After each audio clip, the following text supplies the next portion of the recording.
பின் அல்-ஹாரிஃப் என்ற யூத பெண் நபிசல் அவர்களிடம் வந்தார். உங்களுக்கும் உங்கள் சஹாபாவுக்கும் நான் கொஞ்சம் ஆட்டுக்கறி உணவை சமைக்க விரும்புகிறீர்களா? நிச்சயமாக, நான் மகிழ்ச்சி அடைவேன். ஆட்டுக்குட்டியின் எந்த பகுதி உங்களுக்கு பிடித்தது? ஓ, நான் ஆட்டுக்குட்டியின் முன் தோள்பட்டை விரும்புகிறேன். ஸைனப் உடனடியாக உணவை தயாரித்தார். முஹம்மதுவால் கொல்லப்பட்டோம். ஆனால் இப்போது என் குடும்பத்தை பழிவாங்க கடவுள் எனக்கு வாய்ப்பு கொடுக்கிறார். ஸைனப் ஆட்டு இறைச்சியை அதிக அளவு வலுவான விஷத்துடன் தெளித்தார்.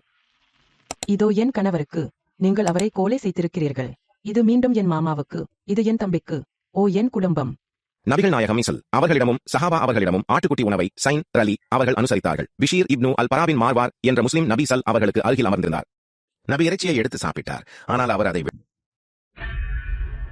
உங்கள் கைகளை விடுங்கள். இந்த ஆட்டுக்குட்டியின் கால்கள் கரித்துண்டில் விஷம் இருக்கிறது. பிஷீரின் முகம் பச்சை நிறமாக மாறியது. பின்னர் அவர் தரையில் விழுந்து இறந்தார். இறை தூதர் அவர்கள் ஹஜ்ஜை முடித்துக் கொண்டு மதீனாவுக்கு திரும்பிய போது வலி மிகுந்ததாக முறையிடத் தொடங்கினார்கள். நபிகளாரின் வலி பற்றிய செய்தி பரவத் தொடங்கியது. ஆயிஷா, நான் அசாதாரண வலியை உணர்ந்தேன். என் இருதய குழாய் வெட்டப்பட்டது போல். இது காய்பார் கொள்ளைக்கு 1 வருடம் கழித்து அல்லது அவர் இறப்பதற்கு 2 ஆண்டுகளுக்கு முன்பு நடந்தது. ஓ ஆயிஷா, கைபாரில் நான் சாப்பிட்ட உணவால் ஏற்பட்ட வலியை நான் இன்னும் உணர்கிறேன். இந்த நேரத்தில் அந்த விஷத்திலிருந்து என் இருதய குழாய் வெட்டப்படுவதைப் போல உணர்கிறேன். அல்லாஹ்வின் தூதரை விட அதிக துன்பத்தை அனுபவிப்பவர்களை நான் பார்த்ததில்லை. இவ்வளவு வேதனைக்குப் பிறகு நபிகள் நாயகம் இறுதியில் ஆயிஷாவின் மடியில் இறந்தார்.